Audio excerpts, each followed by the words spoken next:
Good morning, everyone, and welcome to today's webinar sponsored by the HIBAR Research Alliance, also known as the HRA. I'm Scott Slovic from the University of Idaho, and I'll be the moderator of today's one-hour event. This is the fifth in our series of webinars for researchers, research administrators, and others who are interested in highly integrative, basic, and responsive research, or HIBAR.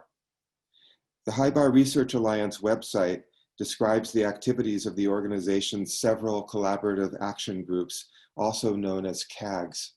CAG number 2 is working to encourage the creation of new HIBAR research projects, and it is with this goal in mind that we offer a webinar series comprised of presentations by experienced HIBAR researchers and administrators. Before our featured presentation by Dr. Fonna Forman, I would like to explain the structure of today's webinar.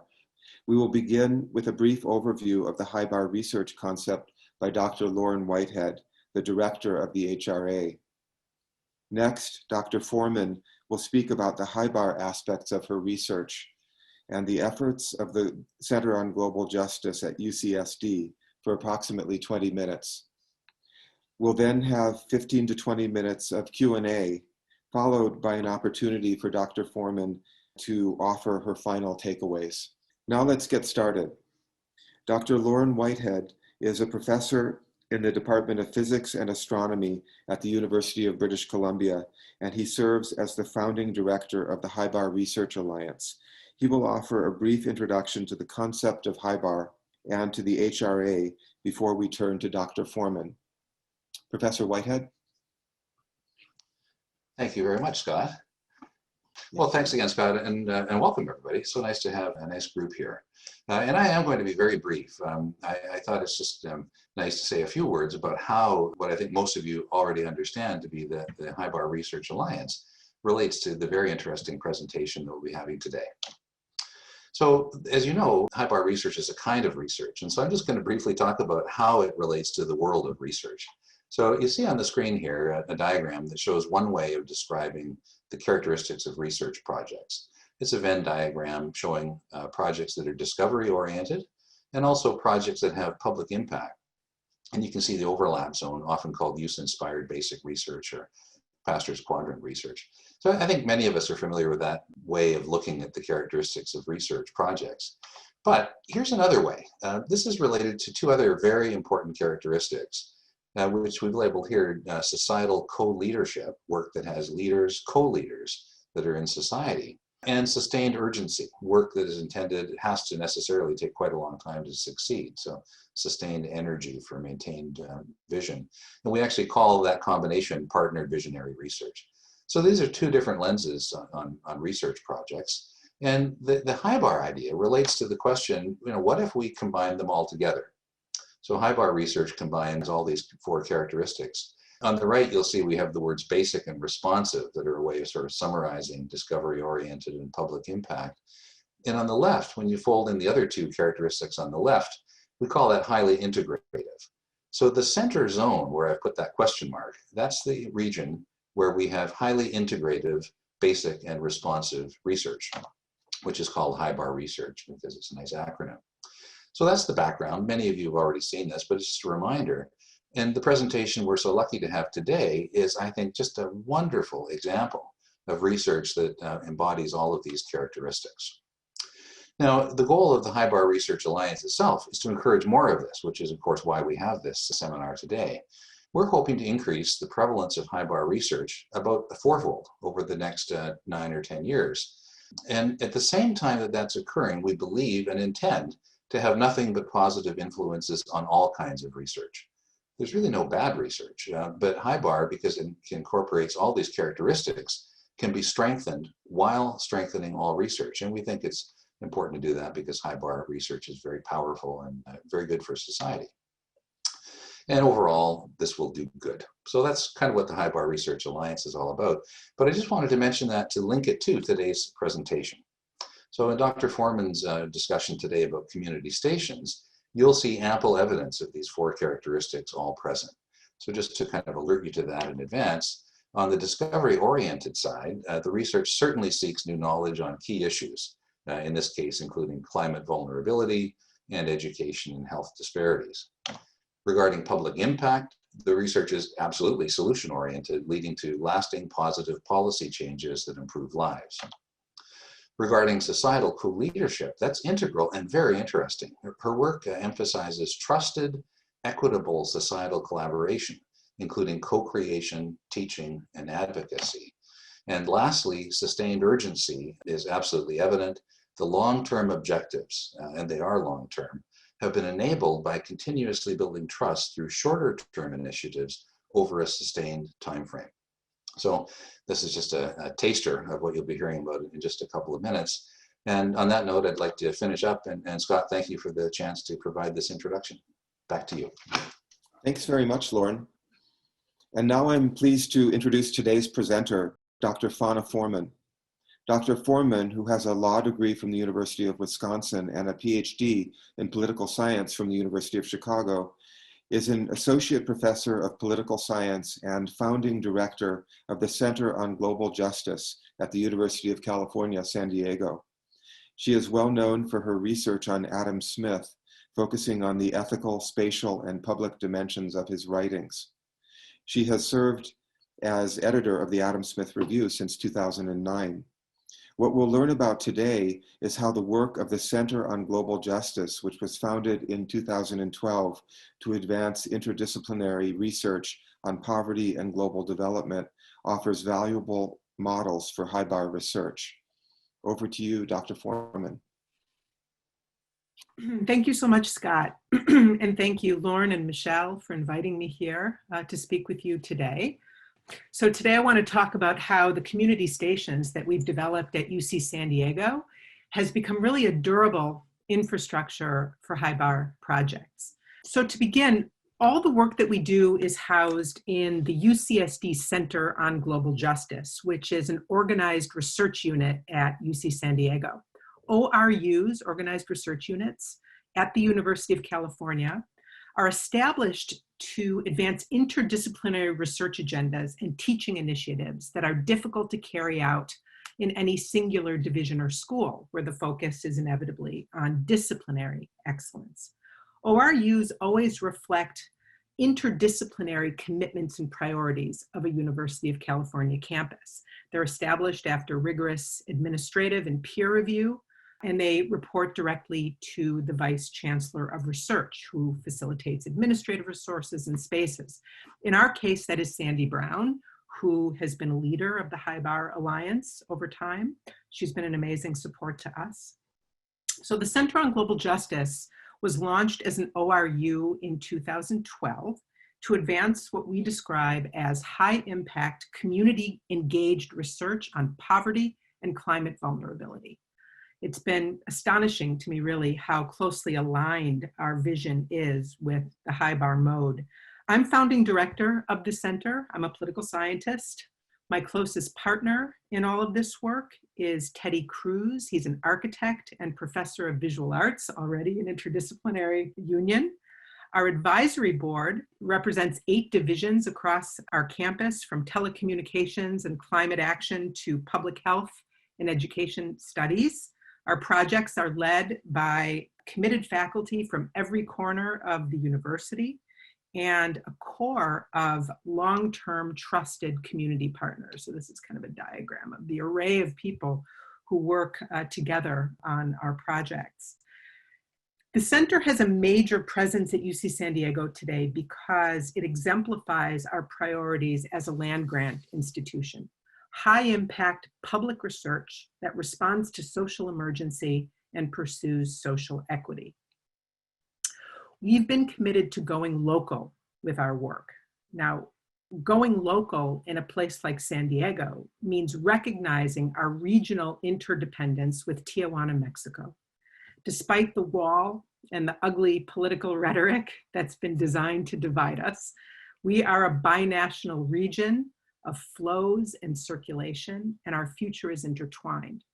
Economy, environment, culture, these are notorious border crossers, and we need to be border crossers as researchers too. The Center on Global Justice has been an ideal home for the UCSD community stations, which I'd like to introduce to you today as a durable infrastructure for HIBAR research. We believe they're highly replicable, and I hope that comes through over the course of my talk. So community stations are a network of field stations located in 4 underserved communities across our region, 2 in San Diego and 2 in Tijuana, where UC San Diego researchers collaborate with community organizations and government agencies on long-term research-driven projects, as well as teaching. We do a lot of educational work in the stations, but I'm really going to focus on the research dimensions of community stations activity today. So imagine this as a kind of two-way flow that brings the knowledges of communities into universities to enrich our research and our teaching, and brings the knowledge of the university into communities to increase their capacity along a variety of scales. Here's one of our research teams in the field with our students in one of our Tijuana-based community stations. Now, we have several core commitments which really together comprise a community stations model. Again, highly replicable. And I'll work through this now. You'll recognize a lot of HIBAR in these commitments. First, we're committed to high impact public research, right, on issues that most impact our community partners. In our case, migration and inclusion, affordable and emergency housing, environmental justice and clean energy access, climate adaptation, health and well-being, educational access, human rights and social justice, and the role of arts and culture in political mobilization. Today's social challenges are not confined to disciplines, nor can their solutions be. We are a platform for deep interdisciplinarity, not as an end in itself, as it often sounds in sort of university language, not as an end in itself, but because the problems we tackle demand that we unsilo our thinking as researchers. As I said, we localize the global. We don't need to travel across the planet to do high impact research on poverty. And this is true of universities across the US, right? Here in San Diego, we can be on campus at 9 in the morning and by 10 be at an international border in crisis. We live here in a dramatic zone of conflict and disparity, and presently a lightning rod for American nativism.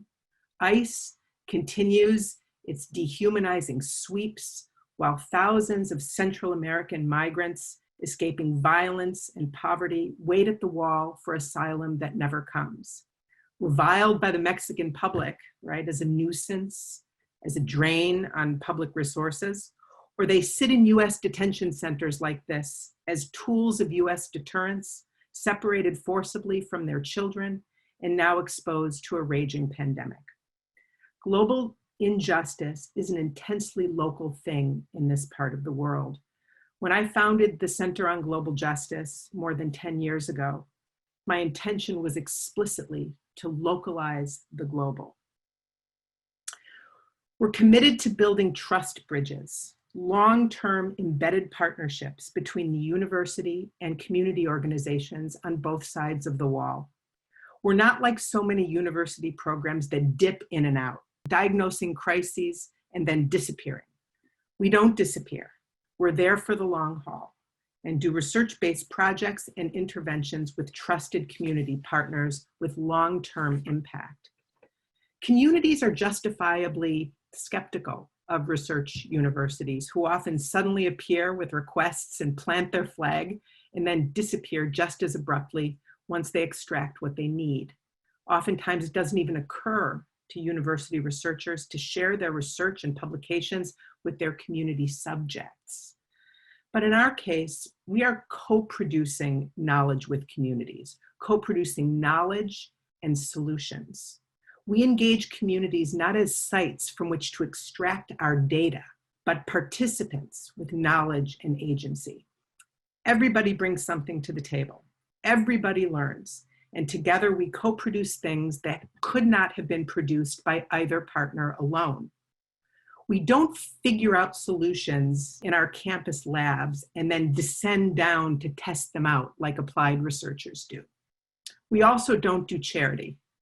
Community-based work looks a lot like charity to campus reviewers.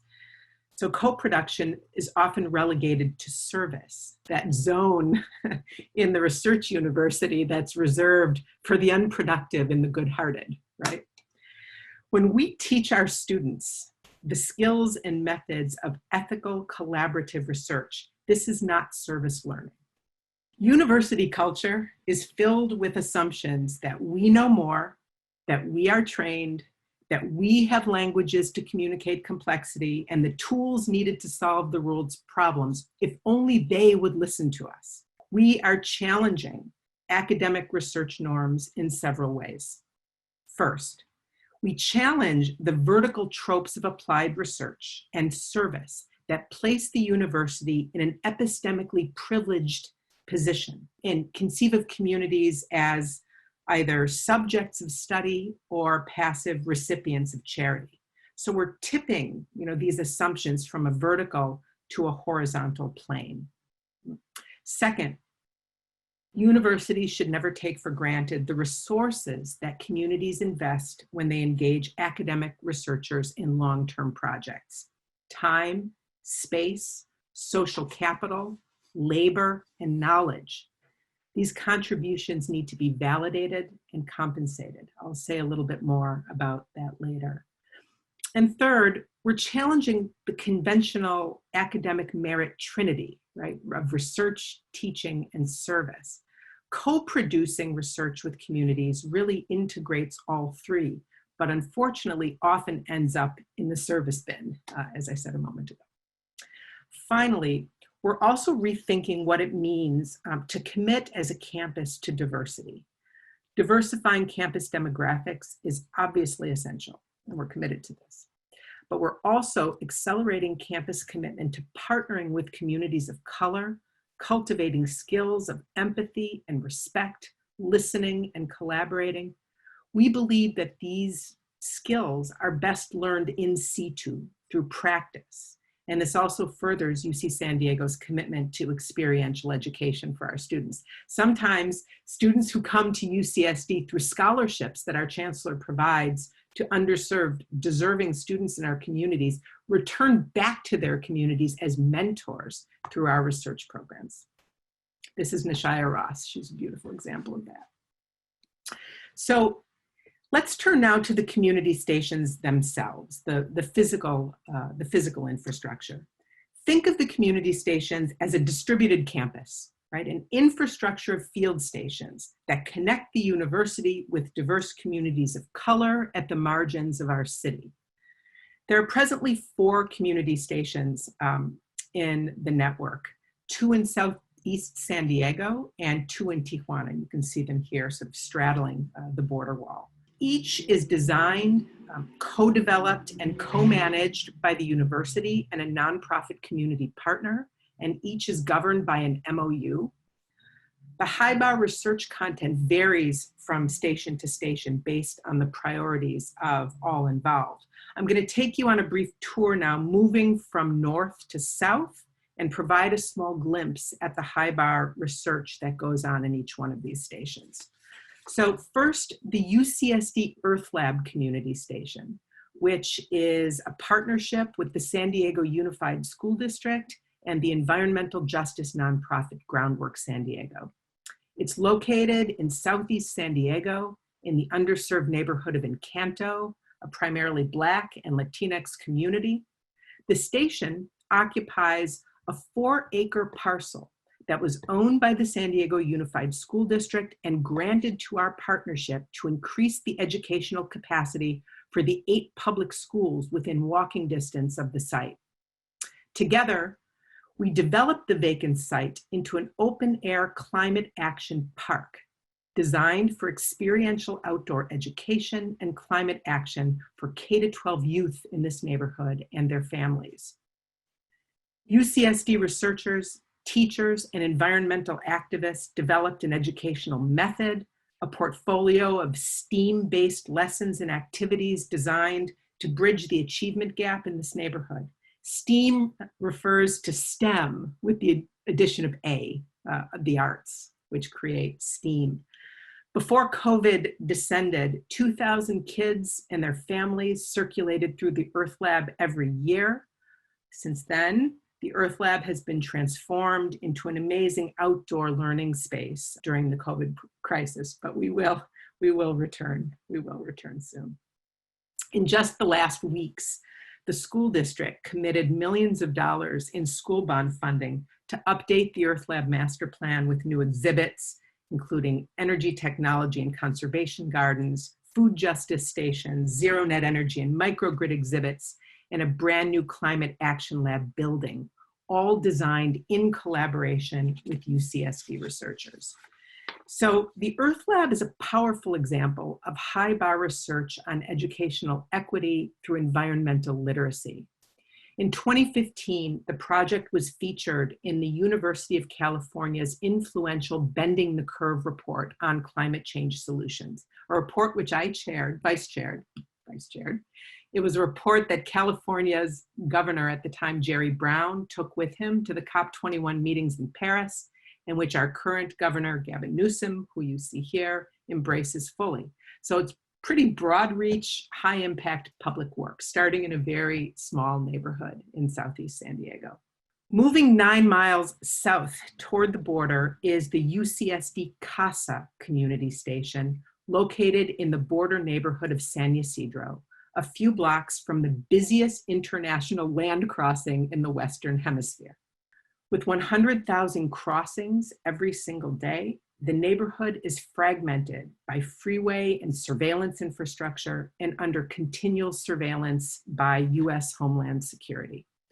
The community is 90% Latinx, many are DACA, and many are undocumented. The UCSD Casa station is a partnership with the nonprofit Casa Familiar. It lives inside a beloved historic church, purchased by the organization many years ago, but left essentially vacant in a state of disrepair. Here we are with our Chancellor Pradeep Khosla in 2018 during the groundbreaking ceremony, and you can see the historic church lifted behind us. Together, we pursued grants to renovate the church into a black box theater equipped with sound and recording studios for youth. The station also includes social service pavilions and an open air classroom for civic and educational programming. These cultural spaces anchor 10 units of affordable housing. Now, all of this was co-designed and co-developed between the nonprofit and UC San Diego researchers and designers. We completed construction of the Casa station in February 2020. The residents have now moved in. Our research and programming at the Casa station focuses on arts and culture and what is increasingly known as urban humanities. Yes, the arts and humanities can do HIBAR research too. Against the background of political repression, San Ysidro has a young and energetic community of artists and border activists with deep roots on both sides of the border, for whom art and performance are tools for exposing justice and communicating with wider publics and institutions of power. Take, for example, a project on air quality led a few years ago by our graduate student, Andy Sturm.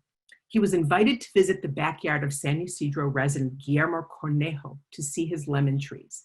Every lemon in his backyard was covered with oily black silt, produced by tens of thousands of cars idling daily a few blocks away, waiting to cross the border. These lemons became powerful bottom-up evidence for an arts intervention with neighborhood youth, exploring the intersection of border policy, community health, storytelling, and activism. The border lemons visualized power in a very visceral way and mobilized community awareness and open dialogue with agencies that govern air quality policy in the border region. Our 2 community stations in Tijuana are located in a place called the Laureles Canyon, an informal settlement of 85,000 people that literally crashes against the border wall. It sits 40 minutes from our campus and demonstrates the dramatic proximity of wealth and extreme poverty in our region. Let's take the UCSD Divina community station first. Laureles Canyon is highly susceptible to erosion and flooding, especially when the channelized canals get clogged with trash and sediment and landslides, all exacerbated by dramatic precipitation fluctuations in this part of the world because of climate change. Laureles Canyon lacks water and waste management infrastructure, and much of the trash, along with tons of sediment, flows upstream, ending in the protected Tijuana River estuary, causing terrible health and issues and pollution for residents of southern San Diego County. So it's an important case study of regional interdependence. We're a bioregion here, right? Even though the cities and the countries here don't act as if we are. So in the Divina Community Station, here's a picture of the station, UC San Diego researchers work with community leaders to design education and adaptation efforts focused on social protection from landslides and floods and estuary health. We lead programming on soil erosion that helps young people understand zones of vulnerability in their own neighborhoods, that emphasizes ecological conservation and habitat restoration, and especially community-based behavioral interventions related to the dumping and burning of trash. You know, it's really never too early to begin. Now, these behavioral and small-scale green interventions are really part of a longer-term binational conservation effort. A team of community stations researchers are leading a binational land conservancy project to protect the Tijuana River estuary, which you see here in the upper left quadrant of the image. It's a major collaboration between state and municipal agencies on both sides of the border, environmental nonprofits, community organizations, and university researchers like us. Behavioral interventions where our community station sits have a huge impact on binational estuary health upstream in our region. Now, while all these sort of large-scale projects progress, we're also addressing very immediate emergencies like food provision for vulnerable seniors. This photo was taken just a couple of weeks ago. Finally, our last and newest station is the UCSD Alacran Community Station, which sits in the most rugged and polluted subbasin of the Laureles Canyon. And here it is, 30 minutes plus from our campus. Our community partners began construction here a few years ago of a refugee camp to provide shelter, food, and basic services to hundreds of Haitian and Central American refugees while they navigate unjust asylum processes in the US and Mexico. We're partnering to increase the housing capacity of this evolving sanctuary. We've been developing prototypes using subsidized prefabricated parts sourced from the Mekalux factory, which is a NAFTA factory that draws cheap labor from Tijuana slums. Here we are experimenting with our students, with the pieces, and our community partners. And here are some early renderings of the project. You can see the Mekalux parts comprising the roof. The housing units on the upper floors will be infilled over time by the migrant residents themselves, and the ground floor will consist of educational spaces, fabrication labs, a tool library, a health clinic, an industrial kitchen. These are all infrastructure of the Alacran community stations to support economic development and health and well-being of this migrant community.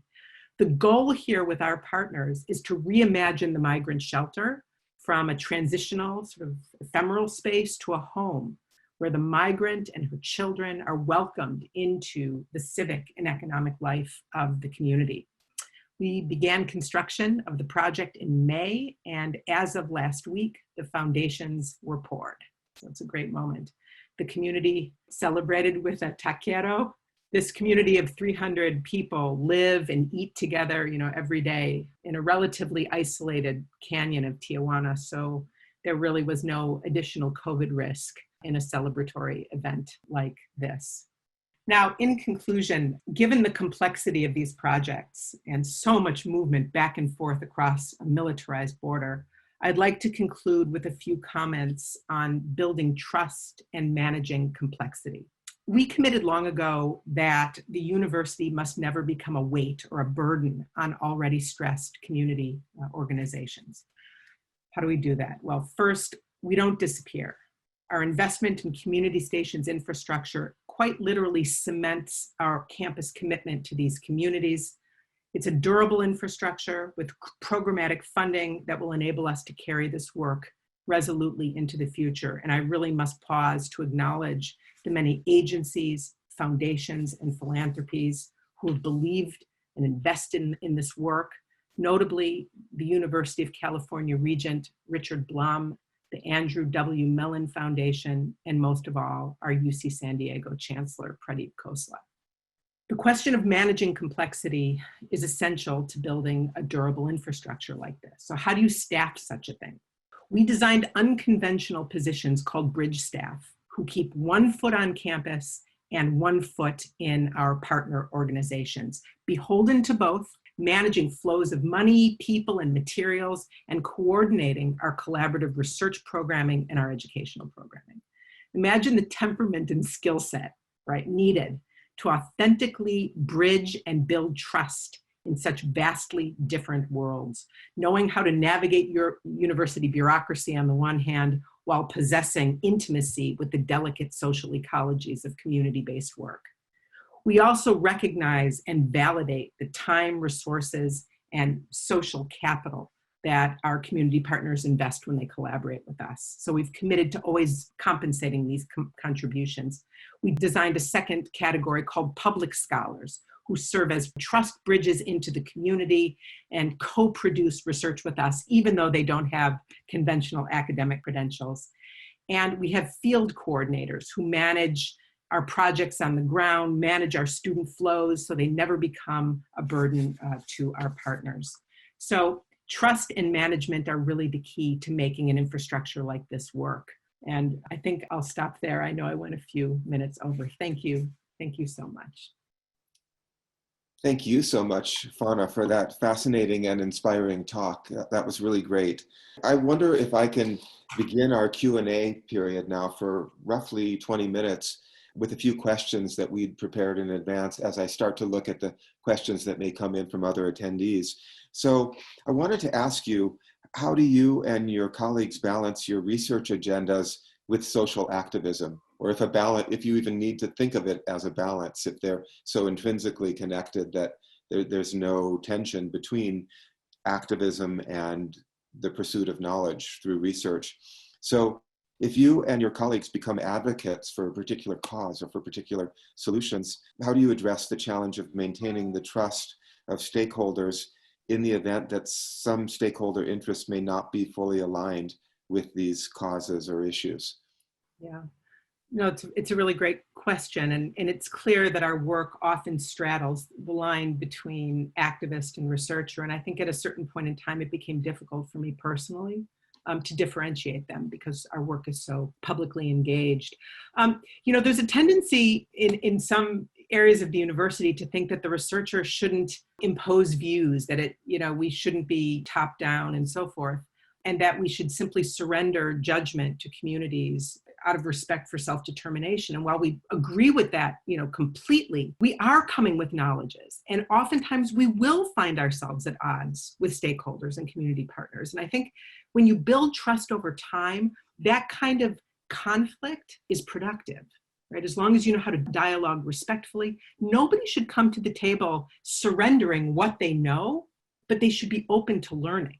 Right. And so we find ourselves in conflicts, big and small, with stakeholders all the time. And it's about sort of working it out and working it through and finding compromises and navigating pathways together. So I think this is something that trust enables. The mistake is when you don't have those kinds of relationships in place and you descend as a university researcher with strong ideas and you try to bully your way through it. But I think over time we've built a kind of harmonious sort of way of navigating those tensions. I should say that, there are obviously many more conventional commitments on university campuses that are troubled by more activist positions. I mean, I've had many conversations with social scientists who don't see this kind of activist work where you're actually engaging the subject as scientific. And so we're trying to return to a more Deweyan or sort of iterative way of understanding what it means to engage social problems as a researcher. And because you get so invested in these long-term projects, it's inevitable that you'll begin to feel committed to the outcomes. Yeah. Thank you very much. You really seem to be emphasizing the importance of relationships of all kinds and certain diplomatic skills that are necessary in managing these projects and making sure that they're kind of stable and productive over the long run. Let me turn to a few questions that have been coming in through the Q&A box.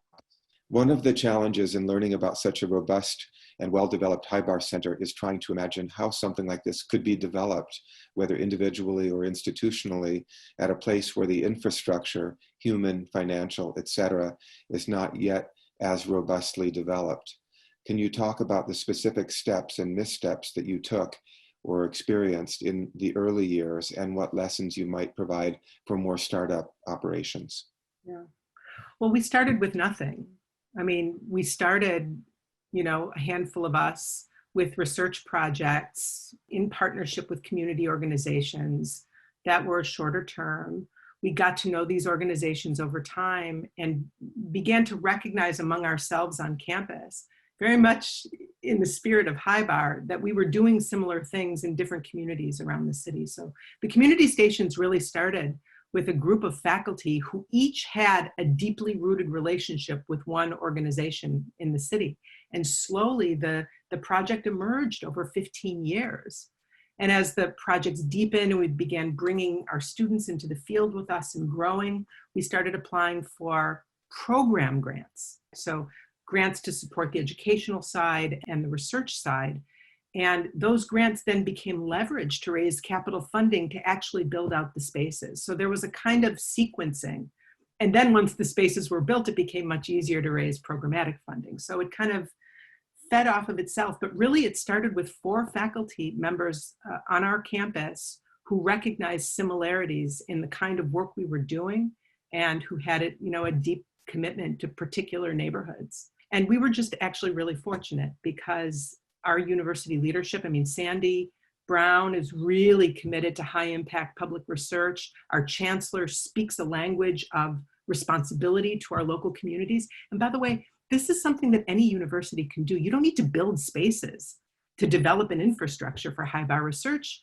For years, we were using, we compensated because it was a resource, but we were using the spaces of our community partners for the work. Once we got too big and the projects became too unruly, we had to set up an infrastructure to manage it all. But this can be incremental. It looks like a big thing all coming at you at once, but this is a lot of sweat and tears over many years. So when you mentioned these program grants that helped you to really launch the project, who was the funder? Were these from the university or from external sources? The program grants that you talked about. Yeah, the very first funding we got, like substantial funding that we got for the system as a concept, was from the University of California Office of the President. So the University of California is a system of 10 campuses. There was an initiative at the system-wide level that we're investing in poverty research centers across the system, funded by University of California Regent Richard Blum, sort of in partnership with the president. And we applied for one of that with a group of other faculty on different campuses. We wanted to be part of this poverty center network. And that was our first funding. And that was for, I think it was 3 years of funding. And once we got that, we were able to start going around with our hat in our hand to different foundations, and we got small grants, and then they started just getting bigger. Thank you. Thank you. I have another question that's come in from one of our attendees related to funding. This attendee states, underserved communities are facing serious problems that require urgent attention. How do you develop and maintain a long-term focus with community partners when they understandably may not have the resources to invest in long-term problem solving? Yeah. So, it ebbs and flows. So many of the the projects that we're doing are all focused on community benefit. And obviously, some of those are longer term and some of them are shorter term. Like right now, a lot of our longer term initiatives have really been put into a holding pattern as we mobilize resources to engage very urgent needs around COVID. Especially our partners in Tijuana right now are really, really struggling. And so, this is why I like the idea of responsive so much in the HIBAR model. We're responsive, and we try as best we can to allow community needs to take a lead. I mean, we've taken extensions on some of our grants, realizing that things are not going to go according to plan right now. We're going to have to pivot and engage what's in front of us right now. But, the question, though, like leaving COVID aside, the question is very important because, again, we don't want to put pressure on communities who don't have the time and resources to engage this work, which is why, I ended the talk with this sort of infrastructure of support staff who can pick up the slack if there isn't enough fuel in the engine at a given time to, move projects forward. Thank you. Actually, Fonna, here's a question that it may be somewhat related to staff, and this has to do with a kind of a outreach-related staff that exist in many university systems, but is not always fully utilized by our research enterprise. And here's a question asking whether you ever partner with UCSD Extension. And this has come up frequently at meetings I've attended where we've been talking about public impact research. Are extension services fully engaged in this, or, can you say a few words about that? I mean, we've intersected with extension so many times. I imagine that most universities have some kind of extension that has deep tentacles into the community through educational and certificate programs and all kinds of public engagement activities. And our extension is huge. And so we do intersect with them. And, right now, for example, UCSD Extension is really focused on developing out this fantastic university sort of center in downtown San Diego, connected by light rail. We see ourselves very much as spokes that go deeper into the fabric of the city. We're really working on the edges and on the periphery in communities where a majority of the residents don't access conventional extension services. So we're going deeper, sort of beneath the clay line, as some people have put it, engaging demographics that the campus hasn't reached before. We love this idea of abriendo puertas, that we're opening the doors and finding ways to bring new people and new sort of demographics into the campus and vice versa. So, speaking of opening the doors and inspiring people to kind of open up to new opportunities, I'm receiving a few questions from people who are clearly inspired by what you've been saying, thinking about, well, how could we do this? Or how could we, take this and move it into a different institution? Here's a question that says, knowing what you know now, if you could start this process over again, would you do anything differently? Like, what are some of the missteps that you recognize in your earlier efforts that other institutions might try to overcome? Okay, so let me speak from the perspective of a faculty researcher who led this thing with a few others from the beginning. We would have found a way to fund a program manager. I mean, it's a huge sort of burden to carry. I mean, we did it pretty much on our own until we could afford management support. So I think what I would have done differently earlier is to make sure we had more administrative support in place before we attempted something so suicidal. But, truthfully, the evolution of the project, we were less aware of our method early on. It was very organic, very bottom up, very serendipitous. We seized opportunities when they opened themselves. We wrote grants like crazy. Some of them hit, enabling us to grow. I feel like even still, we're ironing out kinks in our programming and figuring out how to distribute staff so that we manage things more effectively. So it's a continual learning process. But I can't stress enough the importance of having staff who develop the same relations of trust with community partners and are able to manage the density of circulation that this kind of work entails.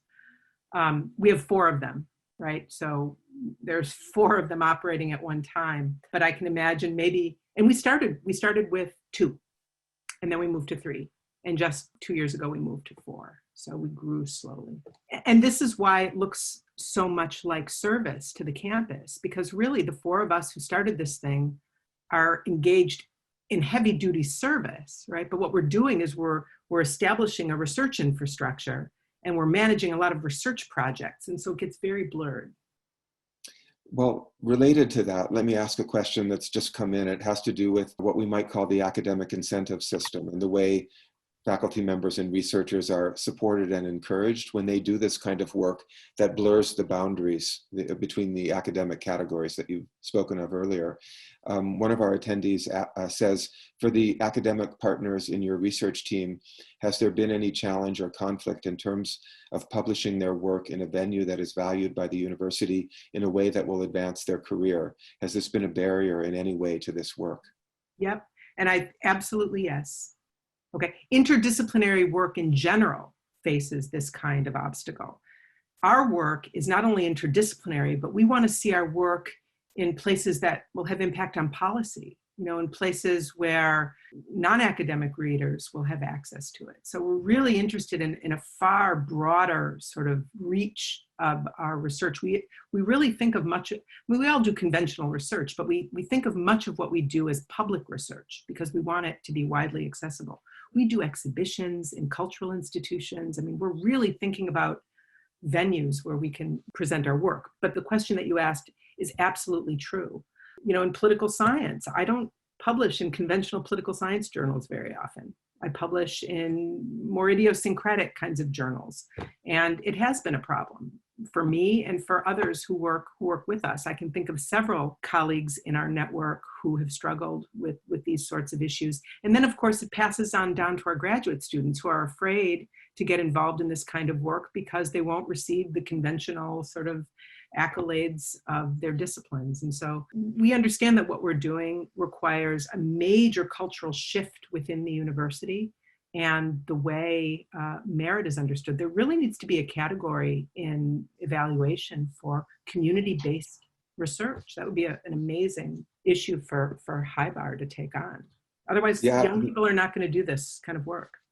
Yeah, this may also be something that the University of California, San Diego can lead the way in developing such a category institutionally that will inspire other institutions to move in that direction. Can I just say one thing about that? The Mellon Foundation, which is our main sort of extramural funder, really wants to see the work that we're doing at UC San Diego have that kind of impact on the merit system. So I think funders are increasingly interested in seeing universities validate high impact work. I see that another question has come in that's very closely related to one that I wanted to ask about the co-production of knowledge, which is just a key conceptual aspect of this entire enterprise. And one of our attendees asks, in order to be true co-creators, to what degree is it important to train community partners in research methods? If this is important, has this been difficult? And if so, how do you manage it? That's great. So yeah, I mean, sometimes it means, sharing research methods and explaining them to our community partners. Oftentimes it means them helping us translate community processes that are equally as opaque to us, right? So it is a process of mutual learning. And I think over time, we've learned so much more about one another so that we don't have to retread those pathways. But absolutely, yes. I mean, we're opaque to each other in so many ways. And one thing that I have to say, obviously we're committed to long-term projects. This kind of research is slower, right? Because of that need for mutual learning and continual check-in. It's not as fast-paced as other more individuated modes of doing research. I like your answer to that, and it reminds me of your slides showing the ivory tower of academia, and basically turning the ivory tower into something horizontal, basically turning the tower into a bridge, so that there's an ability to trust and respect partners on all sides of the spectrum, all parts of the spectrum. So at this point, maybe it's a good time to make sure to hand it over to you for some final takeaways so that we don't run out of time. Sure. So really, just in terms of takeaways, I summarized the main elements of the community stations model that I think are highly replicable. We've really made the argument here at the University of California that any campus can do this kind of work. Focused on a public mission where your projects produced by the urgencies faced by communities near your campus, And obviously these problems are not siloed. And so we're committed to deep interdisciplinarity, working across campus, developing research teams that assemble the skills and knowledges that are necessary to do high impact work.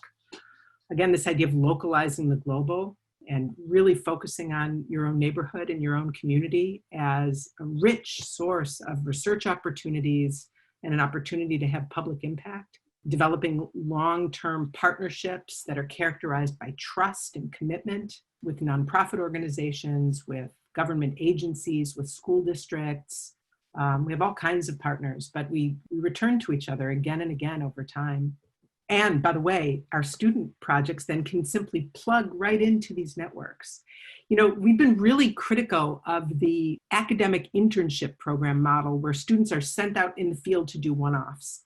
The great thing about the community stations is that there's a regular flow of student work here, and the students can plug into projects already underway, into trust networks already underway, and you build toward more than just simply sending young people to do one-offs. And it doesn't create as much stress for the hosts of those one-offs either. 5, this is really the heart of it. We're co-producing research. We don't see this work as applied research or as humanitarian work, even though many of the outcomes obviously have public impact. The production is shared, right? It's a horizontal way of thinking about working with communities. We're not filling empty vessels. And because of that, we're really challenging the conventional academic research model where we descend with all the knowledge, with all the resources to communities like empty vessels, right? We're tipping that to a horizontal plane and really challenging in the process the conventional research, teaching, and service trinity by which researchers are evaluated.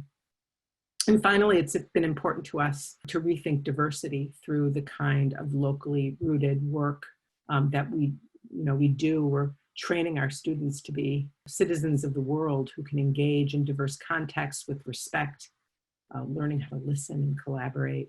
And finally, 8, it didn't make its way onto the slide, is that we need to manage complexity. We need to figure out how to create an apparatus so that the burden doesn't fall on community partners and so that it doesn't fall on the shoulders of researchers who don't have the time and frankly the skill to do this kind of work well. You need a sort of support infrastructure of staff to manage the complexity. Great.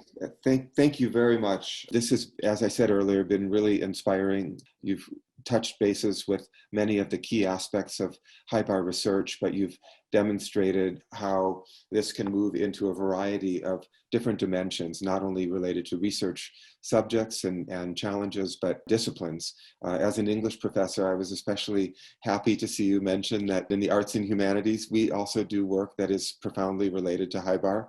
And if we had more time, I would want to go into more detail. I especially like the Border Lemons project example related to this.